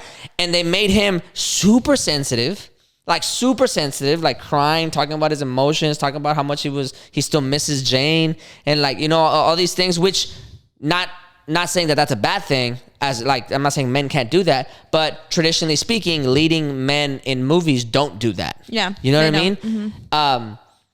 So there's that. He didn't get the girl because, spoiler alert, she dies. Yeah. So he doesn't get the girl. Well, dies in the sense she ends up in Valhalla, but he doesn't get the girl. He isn't smooth or suave at all. He's kind of like he's kind of like torpe. Like he's very like almost ditzy and clumsy. He's very clumsy. Yeah. They're always breaking shit, like landing places where he's not supposed to be landing, saying the wrong thing, like being like borderline like insensitive, like, you know what I mean? Like he doesn't check any of the marks in this movie for these things. And not only that, they emphasize it even more with the direction of genre of film that they decided to go with. Absolutely. Right? Like they had like all these really eccentric colors. So like traditionally speaking, as a filmmaker, right? Traditionally speaking, a film, whoever's in charge of photography, right, the director of photography, will establish a color range for the film. That's why, like, if for true consistency, they'll have like, this is the darkest black, this is the whitest white, and then this is the color palette that we're gonna stick with, so that the film seems cohesive. They did not do that at all. They didn't, and it's at so all. jarring. Like the moment they get to the place where it's like the shadow realm or whatever, like. I think, and I could be wrong about this, but I think they switched to traditional film cameras. That's why the blacks and like the black and white scenes were so dynamic, like the because range of the like grays OLED type situation, like real it was dark, so dynamic and so visceral, right? As opposed to like all the colorful things, right? The goats were funny as fuck, and like so, like they're so piercing, like they just pierced the room every time that they were there. They were meant to be annoying, and like they were supposed to be something that you're like, ew, like why would you want that? But then it's also like it's happening, and you're like, the goats are there. Yeah, and you're like, fuck yeah, the goats are here. You know what I mean? Like, it came to a point where you're like, where are the goats? You know what I mean? Like you're like expecting them to come in and rescue or just come in and. You know, and they're just yelling. I don't think this is not a traditional movie a traditional superhero movie in the slightest, and even more left than like a Deadpool, because like Deadpool is not a traditional superhero movie. Also, well, I mean, Deadpool's an anti-hero anyways, but like in terms of non-traditional superhero movies, Logan is like up top with like. Cinematic like greatness, like Logan and the Dark Knight maybe, and And then like you get Deadpool as this like break the fourth wall, Yeah. like that's what he's supposed to be. It's, like, And I think Love and Thunder is like even more left than that, where like they've made some really bold choices about direction, dialogue, like what he says to Jane, what she says to him, how he says it. Like it's the fact that like the way how he says like I want to feel shitty with you, like yeah, like the dialogue is so it's not like that's not even romantic. And this is the thing though, it's like it's also so raw because at the end of the day, like I was watching what's her name? Tessa's Hot One interview, and she was talking about how she enjoyed like YTT's sense of direction because of the fact that she was like somewhere along the lines she said of I enjoyed how there is this comedic relief in the movie, but he makes the messages that he's sending with the actual movie so impactful, even when it is supposed to be a comedic relief moment, even when it is supposed to be a funny moment, even when it's supposed to be something that doesn't make any sense. But like as you look at it again from like a different lens, or even as you think about it again as we're thinking about it now, like at the moment when he said I want to feel shitty with you, I just laughed. I was all like, oh, it's funny. Like there were so many moments I laughed. I'm like, yo, what the fuck? Bro, like I don't laugh like that out loud in movies, out in the public. We just don't do that. But like I did, and it was really funny. But like to me, that particular scene was funny to me at the moment because in my mind, I was thinking, I was like, well, she doesn't know what you're talking about, dumbass. Like, because she wasn't the one who told you that information. But then as I'm looking at it now, I'm like, it was his attempt at just conveying the raw emotion of when you are in love with someone, it's not always just about love. It's always more than that. There is that sense of like, you will feel shitty with the person that you love a lot, actually, because that's the whole point. You know what I mean? That you can't feel, again, you can't feel the love if you don't feel the shittiness sometimes that comes with it. Like they're two hand in hand. What were your favorite moments about it? Like the movie? Like what were your favorite things about the movie? So my favorite was definitely my favorite one was that I want to feel shitty with you. Okay. I really, really like the fact that they have Zeus be a total dickhead, like the way he's supposed to be, because Zeus is a dickhead in general, and like the mythology. In Greek mythology? In Greek all mythology. All the gods are shitty. All the gods are shitty. And I like appreciate the fact that they weren't trying to sugarcoat it and be like, Zeus, the almighty god, like how Jane was looking at it. She was like, the Zeus, and he was like, yeah, the Zeus, and he was like, never meet your heroes, right? Because of that. And then also I really enjoyed, if I want to pick three things, I really, really enjoyed when they tie it in Love and Thunder at the end, at the name, stepdaughter? Because of the fact that she was like, choose. He said to Jane, and he said to Gore, I choose love. So I won't. And she came back I out want of to love. spend. I want to spend the rest of my time with the person that's dying in front of me, the love of my life. Right now, I don't care what you do. You can get rid of the gods all you want. You can bring back your daughter. You can do whatever you want.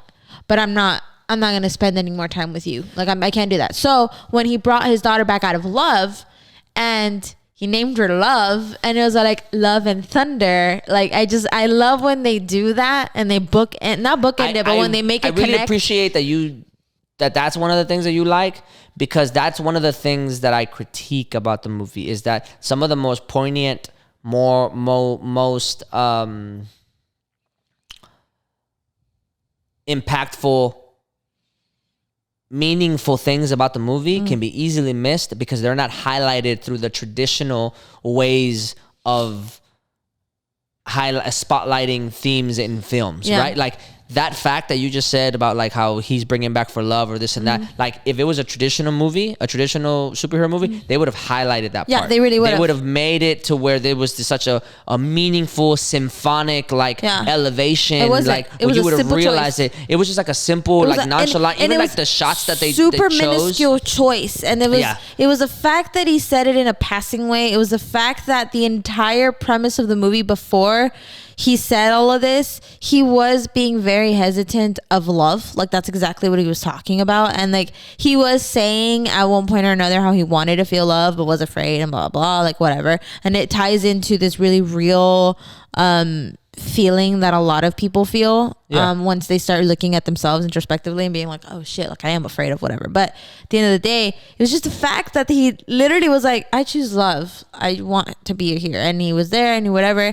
And whenever he says take care of her, when Gore says like please take care of her, like, I trust you to take care of her, he didn't at one point or another be like, no, fuck you, dude, like you just did all this extra shit for no reason. It was his understanding of the fact that it was like, you were doing this for love in your own weird twisted way, as I've been doing all the shit that I've been doing for love in my own weird and twisted way. You know what I mean? Like, and there's no right way to express or to feel the love that you're feeling when that person is either gone or leaving. You know what I mean? Because they were both in a moment where he thought Jane was gone just because of the fact that he wasn't with Jane. And then he actually came to that realization of like, no, wait, Jane is actually going to be gone. Like I won't ever get to be with her again. And him, Gore, being like, she's gone because she died, and then bringing her back and being like, well, I still sealed my faith. I'm going to be gone now. So she's alone now. There's nothing left here. You're alone now. She's like, that girl, Jane is gone. What's left? Love and thunder. You know what I mean? So then to me, when I was watching, when I first saw the title of Thor Love and Thunder, I genuinely was just like, it's because She-Thor is there, so it's going to be about love. And then it wasn't. Yeah. It was about love and thunder. And the fact that he found this new way of like, I'm going to be a dad. I'm going to make her pan flaps. like, or like whatever he called them, pancakes. He called them pan flaps, human flaps or whatever. And he was like, this is it. And he's like, and then like the fact that he gave the big ass axe to the little girl, and he got the little one on his own because he was all like, I really want this. And he was always just been very much about it. And it was very much in his mind, it was like, this is just how it's going to be. Like this dynamic of like, we're going to be doing our things. It was just like really nice. My favorite things about the movie was the artistic direction. I really enjoyed the juxtaposition of a lot of the like thematically and photography wise. My second favorite thing was the fact that they made him a very bad hero, a clumsy hero. I enjoyed that. And then my third favorite thing is that Christian Bale killed it. Oh, he was so good. That was my third favorite thing. Like that was very obvious that like he did a great job at being that villain. In the comics, their rivalry stretches out a lot more. So I'm a little bummed out that he only gets one movie to be Gore or whatever. But I understand because there's like a bigger there's a bigger storyline at play here, right? But I think he did a great job. I think Christian Bale did a great job. Now I also have 3 critiques. One, I think, like I said, because of the way that they shot it, and it was so non-traditional, I think some of the most impactful and meaningful things can be easily missed for like the naked eye, the casual viewer. Yeah. And people might be like, what? Like, I don't like it. I can totally see that happening. So part of me is like, oh man, you could have given like a more middle ground instead of like this and that, but totally respect the decision. The second critique that I have is the actual screenwriting, the like dialogue. Some of it I thought was just a tiny bit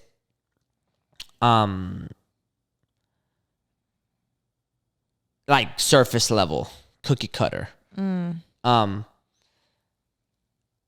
But I get it. There's a lot of characters. They're trying to move from one place to another really quickly. And the thing that we're also not thinking about is that COVID did affect the production of this movie. Yeah. So like there might have been things that they had to compromise and like cut some corners in, quote unquote, to try to get it done, you know? Yeah. And then the third critique that I have overall is that I wish Natalie Portman got to play Thor some more. Yeah. That would have been cool. That would have been cool to watch. But everything else, all those other little like nuances, I enjoyed. I enjoyed Valkyrie. I thought she was cool. I enjoyed the Rock guy. I thought that was cool. I enjoyed this. I enjoyed Russell Crowe being Zeus. You know what else I want to mention? I really enjoyed Matt Damon. That was Matt Damon being like Loki. musical theater Loki was so funny.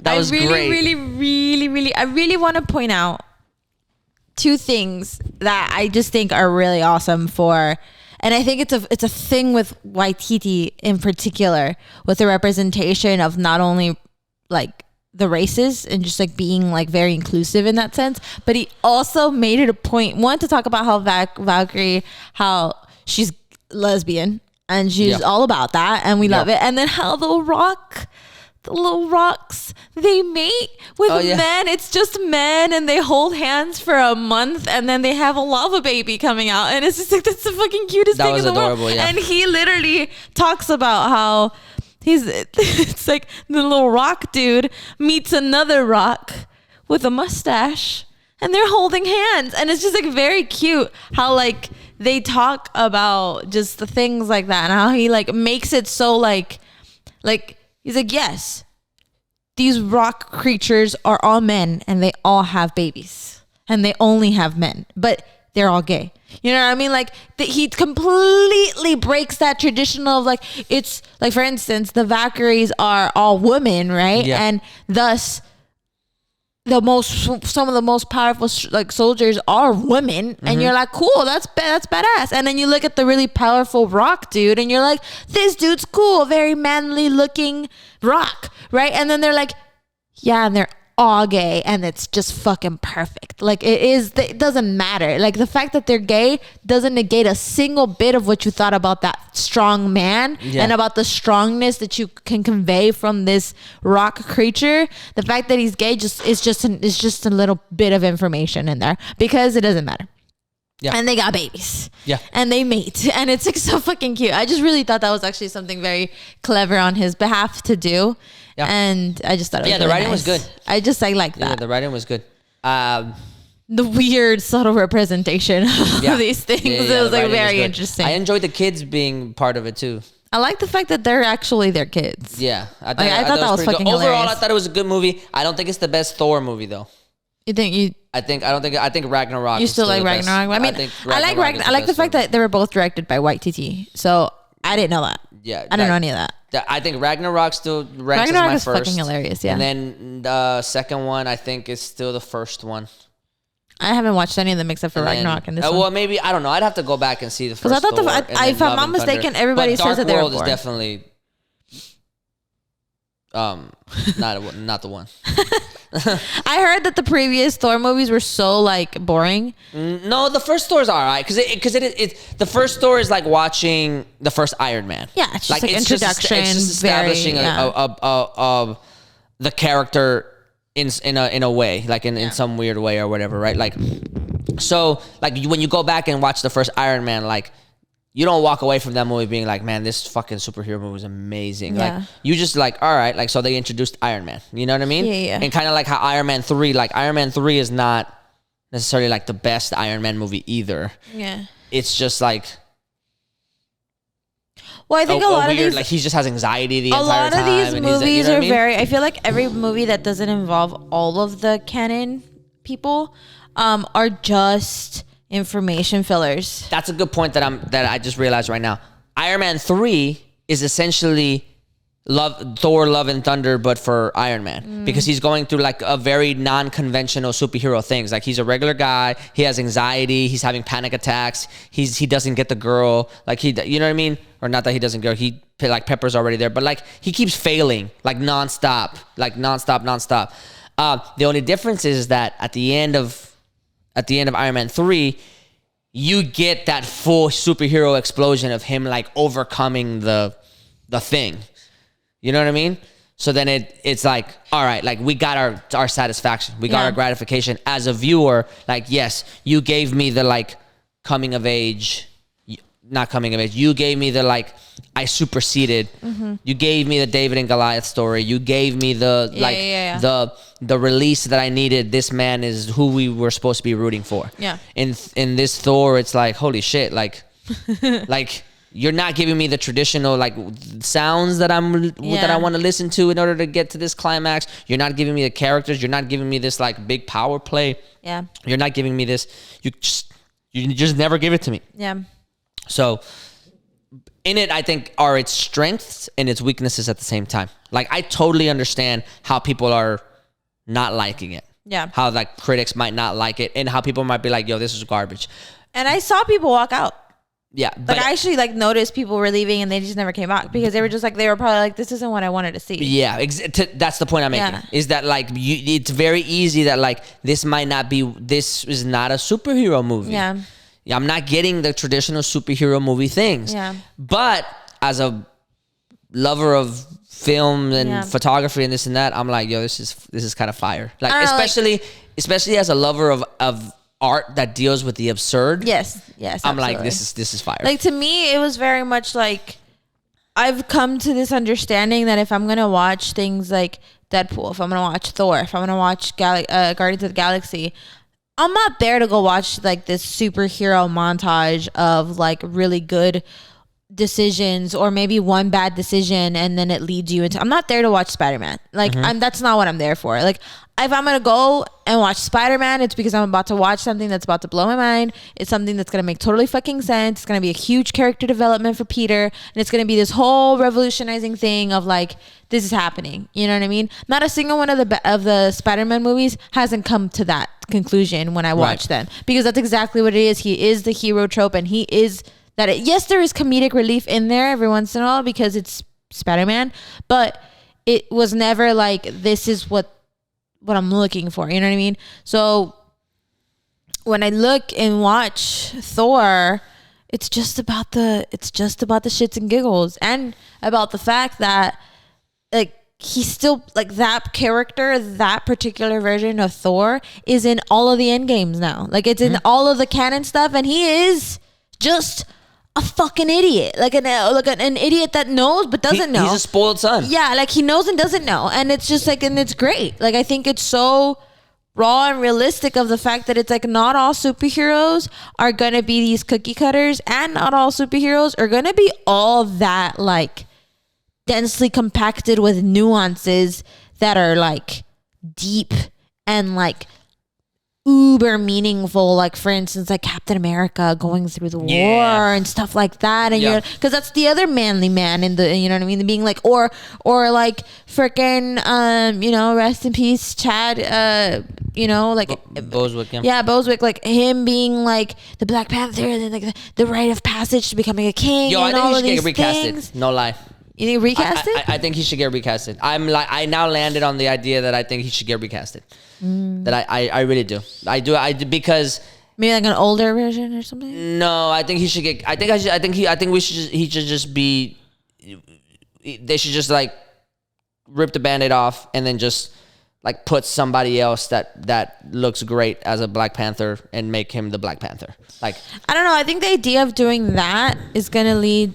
I think there's like, two forms. I understand the legacy of Chadwick Boseman, and I understand and I understand the impact that he had. He absolutely killed it. He is the Black Panther. Yeah. But also in terms of storyline, like I heard that they introduced Namor, that they're about to start like thinking about Namor or whatever in the city of Atlantis, and like all the mythology that comes with it. And the rivalry between Black Panther and Namor is like super strong, especially at the beginning. So if you're gonna have Shuri be Black Panther and then she's gonna fight Namor, like it just doesn't have it's not canon. Yeah. It's not like it's not traditional Marvel canon. And if you like those kind of like that part of the comics, you're really looking forward to Black Panther and Namor going against each other, only to end up being friends and fighting side by side later on. In other like Avenger types. That's true. Movies. So I really just think that they should. I think that they should recast them, and I don't really care if like they say like our Black Panther died, and this person gets the herb now or whatever, or if they're just like T'Challa, and then and it's just another guy. Like I think you know what I mean. I think I'm perfectly okay with that. I think it depends on whether or not you want it to be about the performance or whether or not you want it to be about canon. Because I feel like if you're choosing the performance wise, I think it'll be very hard as a director, producer, or even just a creator of the new movie to be like, how am I going to get somebody who's going to be good as Black Panther without them always having to associate them back to Chad necessarily, in terms of their performance and being like, shit, but they could pull it off. I mean, not that it's not possible, but I do feel like that's not the kind of critique you want to have from the movie. You want the critique to be about the movie, not about was the new Black Panther's performance of Black Panther as good as Chadwick's or not? Here, let me tell you why. But that's gonna happen anyway. Like even when Shuri does it, I suppose so, that's gonna happen anyway. So I'm not saying this is the best course of action, but they could have figured out a way to make Killmonger Black Panther. That's true. They could have figured, you know what I mean? And Michael B. Jordan is loved by everybody. Yeah, so it's not like they were gonna lose any kind of like ratings, things like that. Or they could just get somebody else to that really strong, good looking, fit black guy to play Black Panther and just make sure that it's a good movie. Like the moment that it comes out and the movie's enjoyable, people will settle down.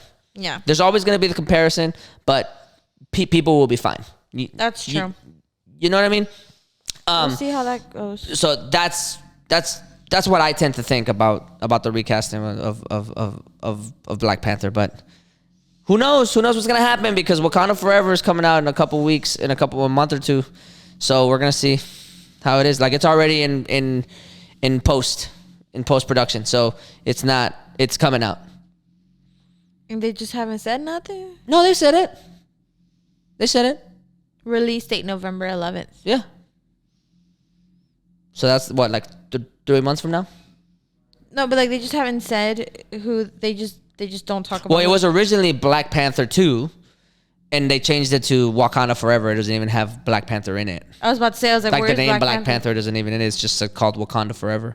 So my guess is that this movie, if they're smart, this movie is gonna be a movie about something that's happening in Wakanda, where they either introduce the next Black Panther, or they lead you to the moments that makes Shuri the Black Panther.